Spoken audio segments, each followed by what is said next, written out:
आज हम बात करेंगे पायोनियर VSX 321 मॉडल को फैक्ट्री रीसेट कैसे करें।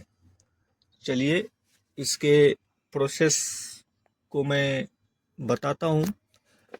सबसे पहले इसके पावर को हम ऑफ करेंगे, स्टैंड बाय मोड पर रखेंगे।